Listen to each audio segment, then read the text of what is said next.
Desde que o Sanji saiu lá do East Blue até os dias atuais, ele evoluiu bastante em vários aspectos, tanto a sua técnica de chutes, quanto a sua força, inteligência e haki. Mas a pergunta que fica é, quanto ele evoluiu? Qual foi o nível de poder que ele conseguiu atingir atualmente? Tudo isso nós vamos ver no vídeo de hoje.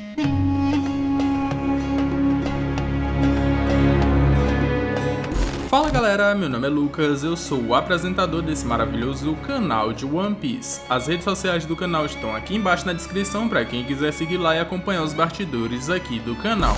No vídeo de hoje nós vamos ver a evolução de poder do Sanji, pra gente ver qual foi o nível de poder que ele conseguiu atingir atualmente. Primeiro nós vamos ver os seus poderes e as suas capacidades e depois partiremos para os seus feitos em cada arco do anime. Ao final dessa análise vocês vão ter uma noção do quanto o Sanji evoluiu e de quão forte ele ficou. Esse vídeo faz parte de uma playlist sobre níveis de poder em One Piece. Eu já fiz o nível de poder do Zoro e do Law, eles vão estar aparecendo no card aqui em cima. Mas antes do vídeo começar já vai deixando aquele likezão para dar aquela fortalecida e se não for inscrito se inscreva para receber todos os novos vídeos aqui do canal. Agora sem mais enrolação, bora pro vídeo.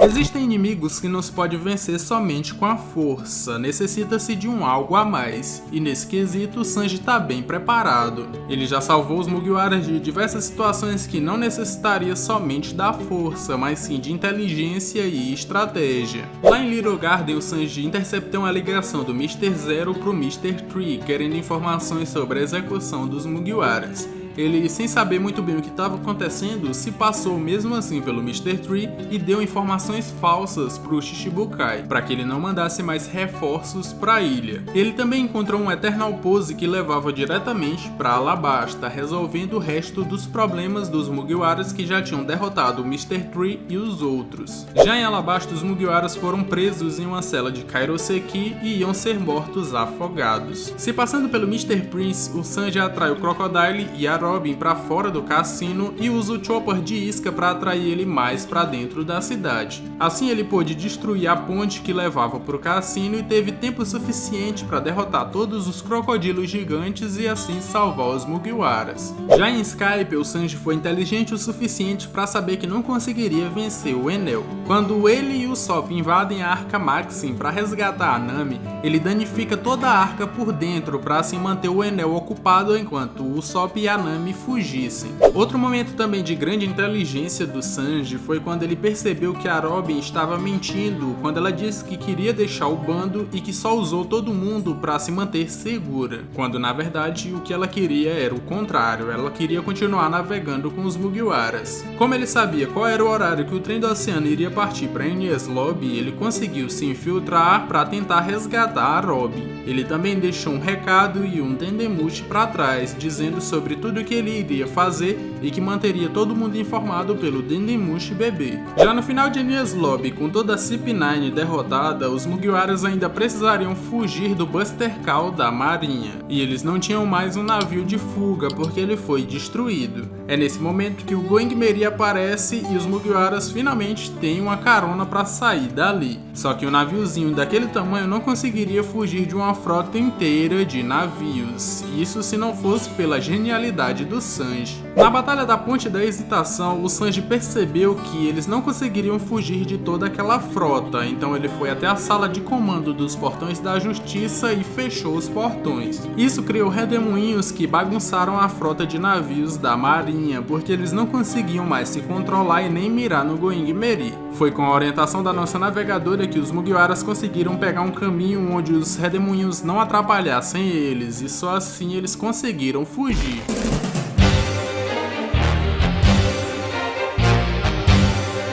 Como um dos principais lutadores do bando, o Sanji tem força física e resistência sobre-humanas. Foi sob o treinamento do Zeff que ele adquiriu tamanha força e tamanha agilidade e velocidade. além da sua técnica de chutes. Ele também possui o Haki da Observação e o Haki do Armamento, que ele adquiriu durante o time skip de 2 anos lá no Reino Kamabaka. Seus feitos de resistência começam quando Sanji ainda era uma criança, porque quase todo dia ele era espancado por seus irmãos e conseguia resistir. Já no arco do Baratie, ele foi obrigado a receber todos os ataques do Pearl quando o Gin capturou o Zeff, e depois disso ele ainda lutou contra o Gin e recebeu todos os ataques dele, e só não foi morto porque o Gin não podia matar quem salvou a sua vida. Já na luta contra os piratas do Arlong, o Sanji aguentou todos os ataques do Korobi, um tritão faixa preta em Karatê Tritão de nível 40. Ele ainda lutou contra o tritão embaixo d'água tentando resgatar o Luffy, e debaixo da água o golpe dos tritões são potencializados pela força da água.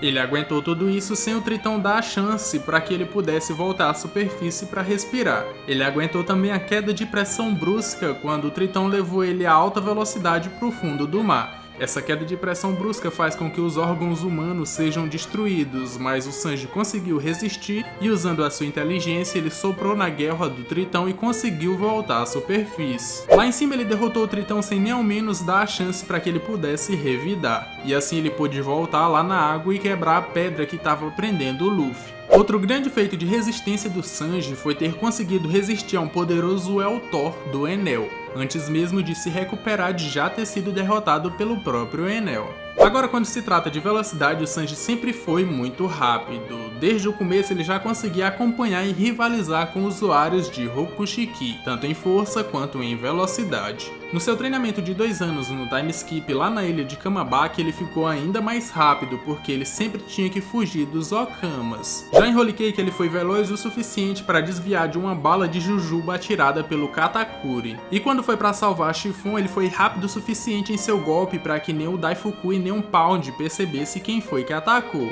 Atualmente o Sanji ganhou um power-up gigante com o traje número 3 da Germa 66, o Furtivo Negro. Esse traje dá maior resistência, um escudo, maior potência nos seus chutes e maior velocidade, além de dar a capacidade do Sanji ficar invisível para lutar contra os seus inimigos.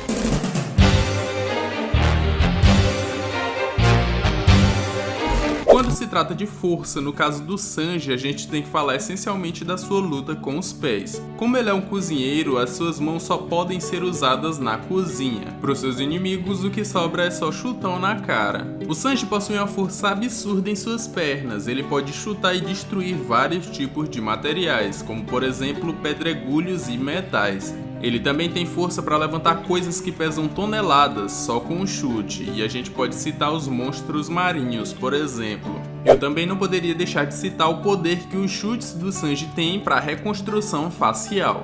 Quanto mais um cidadão tira a paciência dele, mais a execução é dolorida, mas o resultado também é instantâneo. O cara fica lindo depois dessa reconstrução. Durante o time skip, o Sanji treinou muito as suas pernas, porque só o que ele sabia fazer era correr dos Okamas, enquanto ele roubava as 99 receitas dos mestres de Newkama Kenpo. O resultado desse treinamento foi um Sanji capaz de quebrar o pescoço de um pacifista com um só chute, e olha que ele nem se esforçou. O mesmo pacifista que precisou do Luffy, do Zoro e do próprio Sanji para ser derrotado antes do time skip.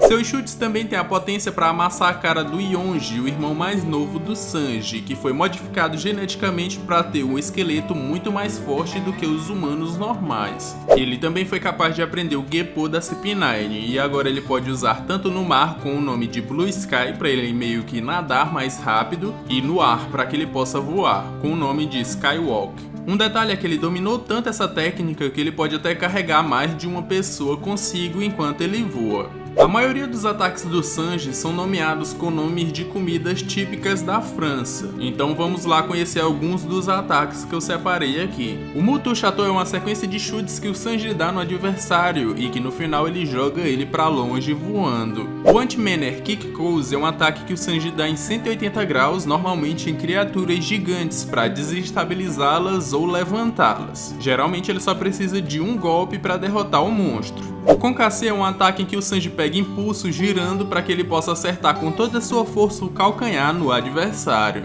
O Parage Chateau é uma sequência de chutes que o Sanji dá na cara do seu adversário, mudando instantaneamente a sua face. O Hell Memories é um ataque que o Sanji fica muito pistola, tão pistola que seu corpo começa a pegar fogo, então ele chuta o seu adversário incendiando todo o corpo dele. O Diablo Jumbo é uma técnica do Sanji que ele usa para ampliar todas as suas outras técnicas que eu já citei aqui. É como se sua perna pegasse fogo do inferno ou fogo da pimenta mais ardida que existe. Antes do time skip, o Sanji precisava girar em torno da sua própria perna para conciliar a rotação com o atrito da perna no chão, para assim pegar fogo. Depois do time skip, ele pode usar instantaneamente, aumentando o poder de ataques como Motu Chateau, que fica Diable Motu Chateau, ou o Konkace, que eu também já citei antes. Algumas das suas técnicas com Diablo Jumbo são: o Poalo Flare Espectral é um ataque que o Sanji bota o Diablo Jumbo em suas pernas e ataca incessantemente os seus adversários. O Cross Strike é um ataque em que o Sanji está com a perna flamejante e atira um ataque frontal no seu adversário. Foi esse ataque que ele usou para salvar Reiju da Big Mom quando ela iria matar sua irmã.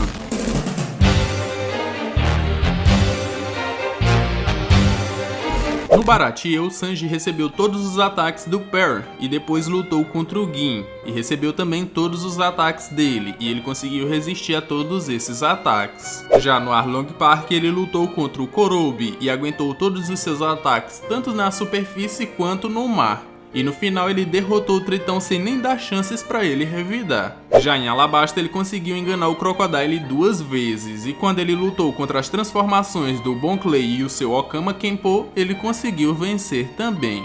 Lá em Skype, no Jardim Superior, o Sanji, o Luffy e o Usopp lutaram contra o Satori, e foi a primeira vez que eles se depararam com usuários de Haki da Observação, só que com o nome de Mantra. Depois de uma luta dura, foi o Sanji que conseguiu finalizar o inimigo. Mais tarde, o Sanji é derrotado pelo God Enel e depois ele invade a Arca Maxim para resgatar a Nami. Ele também destrói a arca por dentro para manter o Enel ocupado enquanto o Usopp e a Nami conseguissem fugir. Quando o Usopp ia ser morto, ele chutou o Usopp por um waiver da Nami e recebeu um poderoso Autor, e ele ainda conseguiu sobreviver depois disso. Em Water 7 em Enies Lobby, o Sanji foi o único que percebeu que a Robin estava mentindo em não querer voltar mais pro bando, e que na verdade ela estava se sacrificando pro bando se sair bem, para que eles pudessem zarpar de Water 7 em segurança. Sozinho, ele se infiltrou no trem do oceano e liderou o Franky e o Sogeking no resgate a Robin.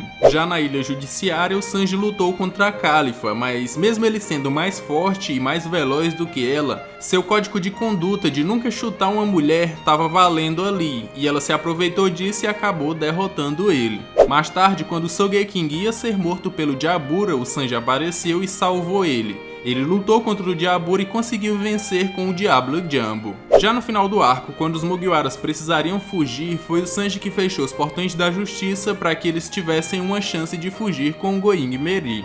Já em Thriller Bark, o Sanji teve sua sombra arrancada pelo Moria. Quando ele se recuperou, ele foi salvar a Nami do Absalom, que estava casando com ela mesmo que ela não quisesse aquilo. No final, ele derrotou o Absalom e depois ele se juntou aos outros Mugiwaras para lutarem contra o Wars. Depois que o Wars e o Gekko Moria são derrotados, o Kuma aparece. É nesse momento que o Sanji tenta lutar contra ele, mas seus chutes não são efetivos contra o corpo do Shichibukai. Quando ele tenta se sacrificar no lugar do Zoro, o Zoro apaga ele e acaba se sacrificando no lugar do Sanji também. Lá em Sabaody, o Luffy soca a cara de um Tenryubito, então a marinha é mandada para a ilha e a nova arma do governo também, que são os pacifistas. Precisa do Luffy, do Zoro e do próprio Sanji para que eles derrotem só um, e quando o Kuma aparece de novo, eles são incapazes de derrotar o Shichibukai. Então o bando é todo separado no que dá início ao time skip. O Sanji passou os 2 anos de time skip no reino Kamabaka, onde ele treinou suas habilidades físicas e habilidades culinárias, procurando os 99 mestres de New Kama Kenpo e pegando as suas receitas. De volta a Sabaody, depois do time skip de 2 anos, o Sanji foi capaz de quebrar facilmente o pescoço de um pacifista, o que ele não conseguia antes. Já no caminho para a Ilha dos Tritões, o Sanji foi capaz de aguentar a pressão de quase 10.000 metros abaixo do mar, quando ele saiu da sua bolha para lutar contra o Kraken. Ele também usou seu Blue Sky, o que deu a impressão pra gente de que ele estava nadando mais rápido do que um tritão. Já no Reino Ryugu, ele lutou contra os principais comandantes dos novos piratas Tritão e derrotou o Adatsumi muito facilmente. Em Punk Hazard, ele mesmo no corpo da Nami, ele conseguiu salvar o torso do Kinemon que estava no fundo de um lago envenenado. Mais tarde, já no seu próprio corpo, ele salvou a Tashig e os marinheiros da G5 do Vergo. Eles lutam e tem uma luta equilibrada, mas a luta é interrompida porque o Shinokuni entrou no local onde eles estavam lutando e então eles precisavam fugir. Em Dressrosa, Sanji é capturado pela Violet e ele consegue perceber que ela não tá fazendo aquilo porque ela quer, mas sim porque ela é obrigada. Ao final, ela acaba ajudando ele a fugir. Depois disso, Sanji consegue salvar o Sunny do Doflamingo percorrendo uma distância muito grande com seu Skywalk. Ele é reconhecido pelo Doflamingo como um dos mais fortes e tem seus movimentos restritos pelos fios do Shichibukai. Quando ele ia ser fatalmente ferido pelo Doflamingo, o Law salva ele e manda eles fugirem para um lugar que não tem nuvens, e só assim os Mugiwaras conseguem fugir com Cup the Buster. Eles são interceptados pelo navio da Big Mom que estava atrás do Caesar Clown, e quando o Luffy dá o positivo, o Sanji revida e só assim eles têm uma chance de fugir para Zou. Ao chegar em Zou, Sanji e os outros lutam contra os piratas das feras que ainda estavam na ilha. Ele então força o Caesar Clown a neutralizar o veneno que ainda estava na ilha. Só assim eles podem ajudar e salvar os Minks. Dias depois, o Sanji recebe a visita do Capone Gang Bege e recebe um convite da Big Mom para fazer parte da sua festa do chá. Quando ele descobre quem está por trás daquilo tudo e o perigo que os Mugiwaras estão correndo, ele tem que ir de todo jeito. Já no arco de Holy Cake, o Sanji acaba amassando a cara do seu irmão Yonji quando ele foi arrumar confusão com Sanji pensando que ele ainda era fraco como antigamente.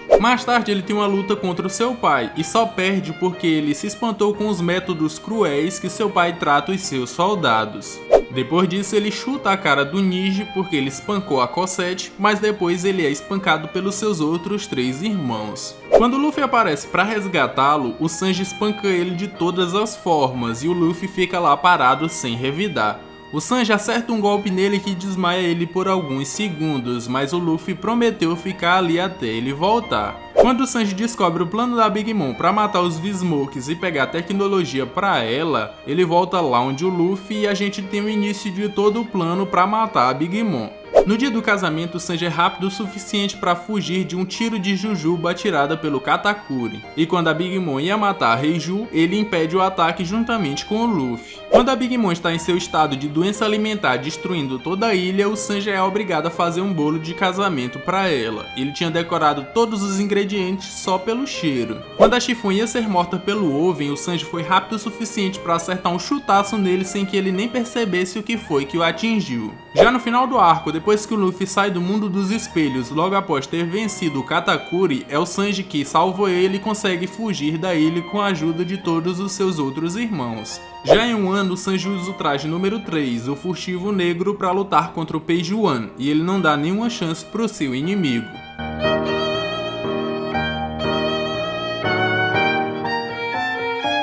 Bom galera, esse foi o vídeo, espero que tenham gostado. Se sim, já me recompensa aí com like, e se não for inscrito, se inscreva para receber todos os novos vídeos aqui do canal. Eu tô deixando aí na tela final 2 vídeos para vocês assistirem e maratonarem. Eu me despeço por aqui, um abraço e valeu!